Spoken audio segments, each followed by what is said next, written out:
Any stupid butt.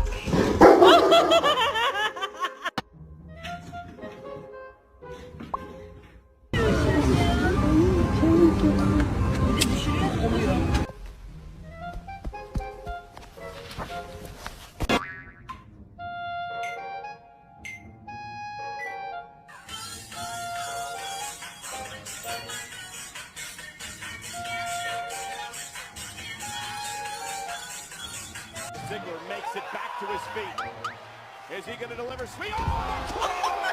Talk to me.